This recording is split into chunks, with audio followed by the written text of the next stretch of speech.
Most people that use Claude, including me, have a few giant chat sessions we keep coming back to for reviewing copy, writing responses, or other repetitive use cases. And the reason we don't start new chats is because it means re-explaining all of the rules and context for that specific task again.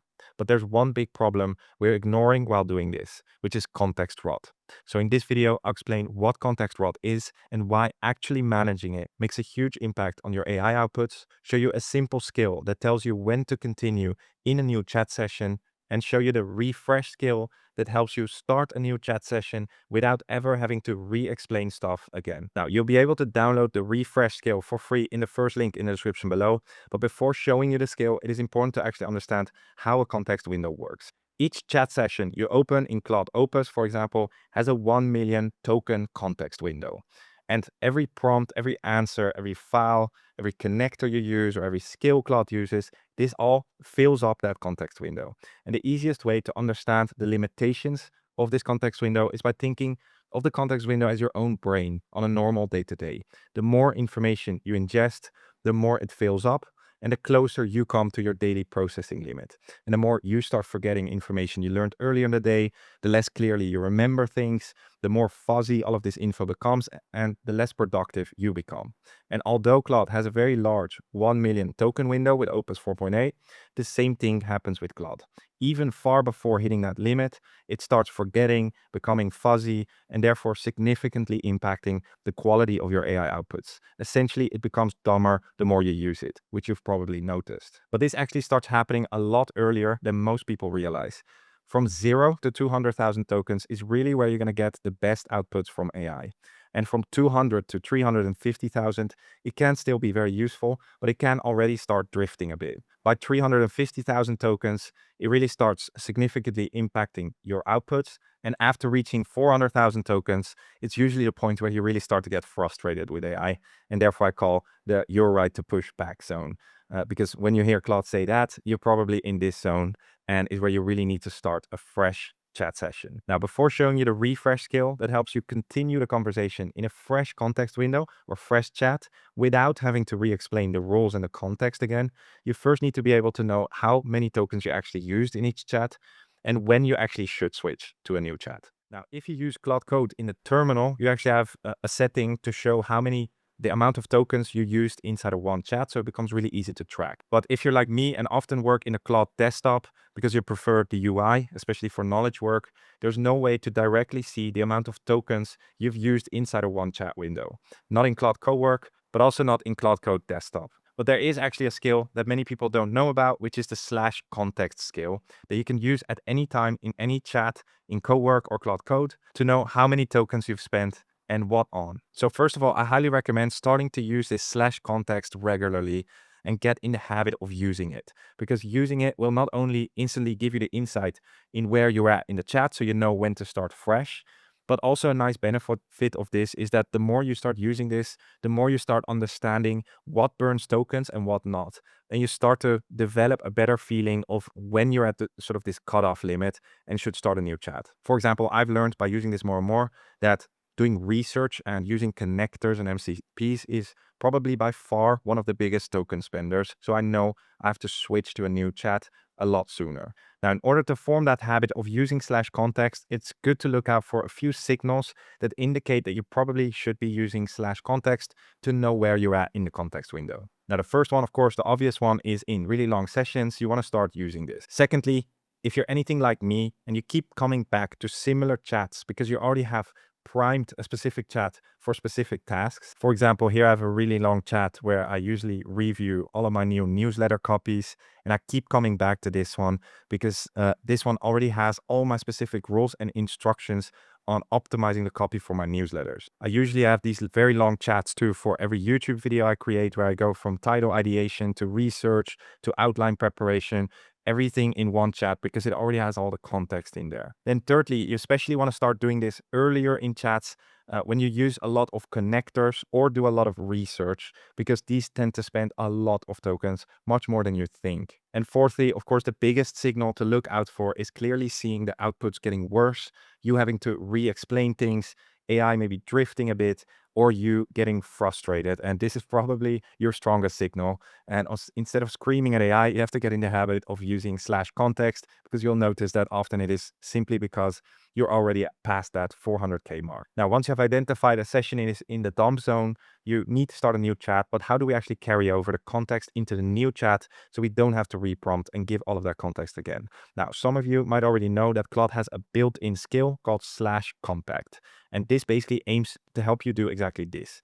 It basically makes a summary of everything you've done in that chat, the chat history, the context files, and everything else, and compacts this into a summary of around 50 to 60K tokens. So you can continue with the same task in a fresh context window while still having relevant context from your previous chat session. And if you use it in Claude, for example, here, slash compact, you see that it starts compacting the conversation and making a summary. And once it's compacted the conversation, you can actually continue in the same chat window. But what happens in the back is it actually starts a fresh context window with that summary. But in my experience, this slash compact has some real flaws, and it's why I haven't been using it that much and often preferred to just keep going in a longer session, even with some context rot. So this is exactly why I built the refresh skill, to get around some of the flaws of the slash compact. So in essence, this refresh skill is very similar to the compact skill. They both summarize the chat and the context. But firstly, the refresh skill actually works in cowork because slash compact only works in Claude Code. And for many copywriting or YouTube ideation or knowledge work type task, I just prefer cowork. But the three bigger problems with the slash compact that I try to resolve with the refresh skill is that firstly, in my experience, the slash compact, the summary is just not comprehensive enough. It basically makes a short summary of everything, which in my experience just means re-explaining and re-prompting a lot of the same stuff in that new chat session again. So firstly, the refresh skill just makes a far more comprehensive summary to avoid that re-explaining. It does mean it spends more tokens, probably around the 100,000 mark. But again, in my experience, it's just worth the time and the effort you gain by spending a bit more tokens in that fresh context window. It also actually asks you what's the goal of your next session before creating this summary, so you can actually put in the relevant context for what you're trying to do in the next chat. Because you don't just want to use this to continue on the same task in a very long session. You also want to do this when you're veering off your original task and trying to do a different task that still needs that same context. For example, I want to write a newsletter based on the context in my YouTube ideation chat. Then I'd also want to use the refresh skill to make sure I'm doing the iteration on the newsletter in a fresh chat so it doesn't pollute the context window of the YouTube ideation chat. Secondly, the reason these recurring chats or long chats are often so valuable and why you keep coming back to them is because you've accumulated a lot of little rules and instructions and do's and don'ts around a specific task while going back and forth with AI. And I noticed that those little rules and instructions get completely lost with the slash compact. And this is exactly what the refresh skill also does. It looks, first of all, of the status. Where are we in the process in this chat? It looked at what worked, what didn't work, and all the rules. And it writes down the specific rules and instructions and the do's and don'ts that the user gave inside of that chat and takes them into the new chat session. And lastly, which is the biggest one for me, because when I'm using AI, for example, for my YouTube ideation or my copywriting tasks or many other things, I often feed a lot of context docs to my AI to get a full understanding of me, my business, my ICP before giving me outputs. For example, you can see here in one of my YouTube ideation chats, I let it read my strategy, my ICP, my brand, some of my old video transcripts, and some more documents, because it just improves the outputs and they get far more relevant in my experience. And the problem with the slash compact skill is it basically makes a very tiny summary of each of these files, which means again, I have to reprompt to read all of these files or refeed this context each time I start a new chat. And this is the next thing that the refresh skill does. It basically lists out all of the context docs that were fed inside of this chat and instructs the next session to first read all of these docs before actually continuing with the task, which for me just creates so much less friction in the process of transferring this into a new chat that I actually start doing it and actually can get far better outputs because I'm not, prompting back and forth in a context window that's actually in the dumb zone. So let me show you some examples of how this skill works in practice. So here I used it, for example, in one of my YouTube preparation chats, where I do anything from title ideation to research to outline generation to script reviewing and more. But because I do that, of course, it reaches that 400K mark pretty quick. So after a long session here, I use that refresh skill And what the scale always does is it first asks you about what you want to do in your next session, because depending on what I want to do, it can then actually save the relevant context based on that goal. Now, in this case, I said I want to continue working on the same video. And what the scale then does is it first starts creating a few files and adding them into the folder that I selected at the start of this chat. One around the outline that we confirmed for this video in this chat, one around the intro, one about the research findings, one around the decisions and rules. Basically, a very comprehensive summary with all of the relevant context from this chat and the history that we need the next session to know. And then it creates a prompt for the new session in Claude, where it first of all states the goal for this task. It then directly gives an instruction of read all of these files first. So it basically tells Claude in that new session to first read all of these files that it just created. And it also points to all of the other context we used inside of this chat, like my strategy, my ICP, my brand, and some YouTube transcripts. Now, this is, of course, especially powerful and relevant if you already use a lot of context in your chat or are using a second brain. And then lastly, it adds a few sections on where things stand and all of the specific rules and instructions that I've given in this chat, what worked in this chat and what didn't work and what corrections were made. We can then just copy this, go to a new task, make sure that we select the same folder as we worked in the previous chat. That's why you always want to select a folder when you work in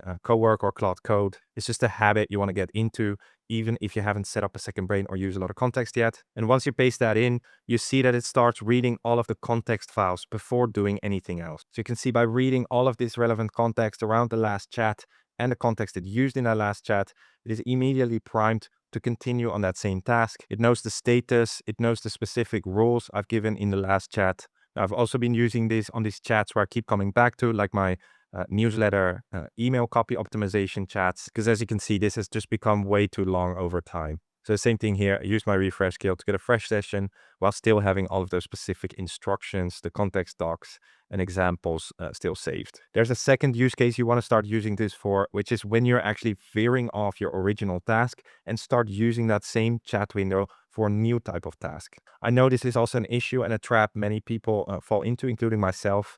For example, if I now in a YouTube ideation chat want to create a newsletter out of the context that I already have inside of this chat, which is great because of course it already has lots of context around this topic. I shouldn't actually start doing that in that same chat because of course I start polluting the context window. Claude completely drifts off from the original tasks. So it's far better to use the refresh scale because you still keep that same context, but use it for a new type of task in a fresh window. So you can see for this YouTube video, I used the refresh, but in this case, I told it I want to create a newsletter based on the context in this chat. It then did the same again, created some files, created a prompt, pasted that into a new window. It read all the relevant files and then actually started using my newsletter scale right away. Again, you can download the scale for free in the first link in the description below. It is a little bit of a habit you have to get into, but I highly recommend it because first of all, if you start tracking your context window with /context, if you get in the habit of that, it is really gonna improve the way you use AI and the outputs you'll get from AI. And second, once you start doing that, highly recommend starting to use this refresh scale more and more, and maybe earlier and earlier in your context windows, because you'll be surprised how much better your outputs become in general. Also, if you want access to all of the skills that me and my team are building out, including workflow specific ones for sales, marketing, operations, and general business skills, you can check out my AI Accelerator in the second link in the description below. We also have unlimited one-on-one live tech help, full Claude courses, and courses on setting up your own AI OS and second brain, and a community of serious professionals and business owners. So if that's interesting to you, you can check it out in the second link in the description below. Also, credits to Matt Pocock, who came up with the handoff scale, which inspired me to actually build this refresh scale. The handoff scale works in a similar way, but it's more of an engineering scale. I built a refresh scale more for knowledge type work. So again, credits to Matt Pocock. Definitely follow him if you don't know him yet. He's a great creator. Thank you so much for watching. And if you want to learn 8 more skills that I use almost every day, you can check out the video here above.